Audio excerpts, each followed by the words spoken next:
Senator Ledama, I'm told you have some special interest you want to express. Keep it brief, then we go to the leader.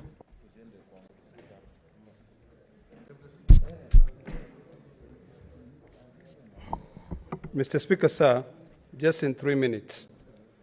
In 1977, I believe it was August 18th, Steve Biko was arrested when he was leaving a political rally.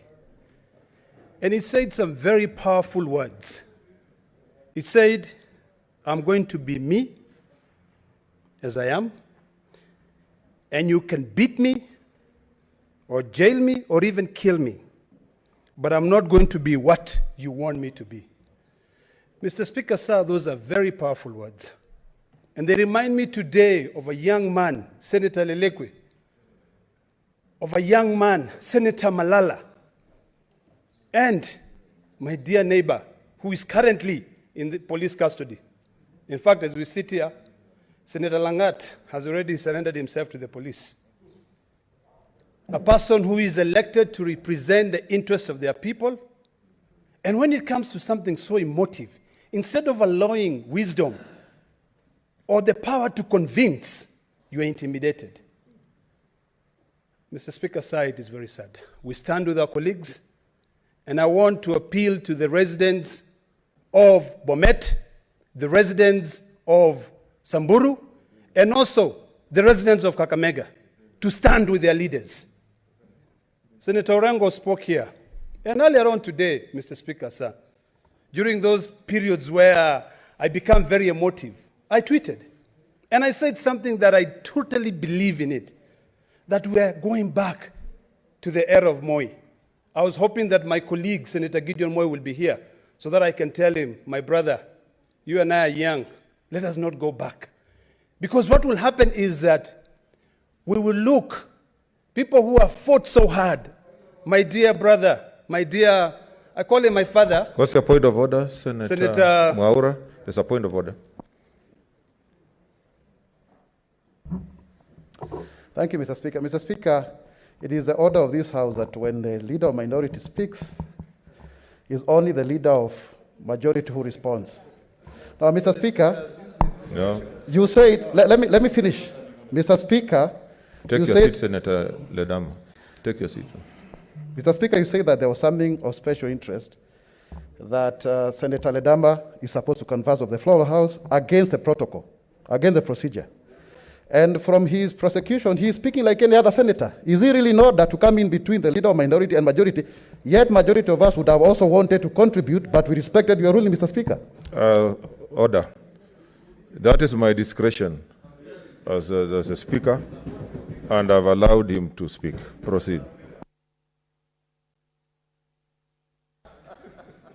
Thank you, Mr. Speaker, sir. Mr. Speaker, sir, I want to end by saying this. I tweeted and I said, because I want to put it in context. I have a lot of respect for my father, Senator Orengo, who has been a reformer. But if he stood today and supported what this government is doing, he will turn from being a reformer to an errand boy of a dictator. Mr. Speaker, sir, these are things which are very emotive and very personal. And I'll end with a quote from Steve Biko. Once again, he said, the most potent weapon of the oppressor is the mind of the oppressed. Let us not sit here as honorable, distinguished members and see our colleagues suffer. Senator Lelekwe is a brother.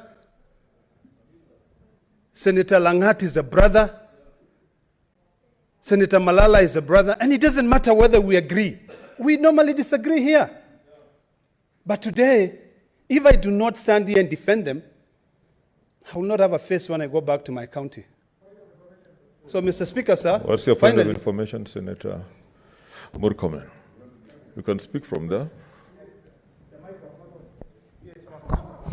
Mr. Speaker, I'd like to inform Senator Kina that Senator Langat has just been arrested in his house in Embakasi, Nyayo Estate, in the presence of his lawyer, Nelson Harvey, who is also the president of the Law Society of Kenya, and is being brought to Nairobi area police station, so that also in this interlude period, some of us can be able to visit Senator Langat, as we also wait for Senator Malala, who may be brought, and Senator Eleko is being taken to, Mr. Speaker, to Samburu.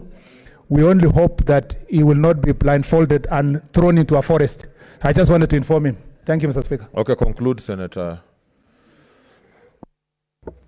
Thank you, my brother, for informing me that. So, Speaker, I appreciate you giving me this opportunity. And Senator Pogisio, my leader, and Senator Orengo, this is a time for you to show leadership in this House. I beg you to look back and show leadership. Revenue formula aside. Senator Omanga, then Leader of Majority.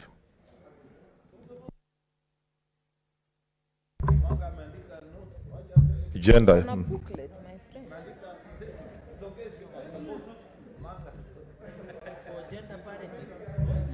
Thank you, Mr. Speaker.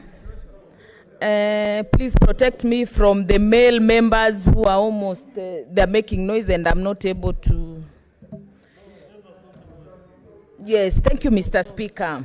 Mr. Speaker, I rise to support this motion by Senator Cherargei that we adjourn this House, Mr. Speaker. Mr. Speaker, I would say it's a sad day for Kenya today. Mr. Speaker, this is not the spirit of the 2010 Constitution which Kenyans voted for. Mr. Speaker, this is not the spirit of my government, the Jubilee government, which I've voted for 4 times. Mr. Speaker, as a mother and a wife, I don't want to imagine what the wives and children of these 3 senators are going through. Mr. Speaker, these senators are relatively young. I can imagine they've got very young children. Having over 40 DCI officers brandishing guns outside your house at 2 a.m.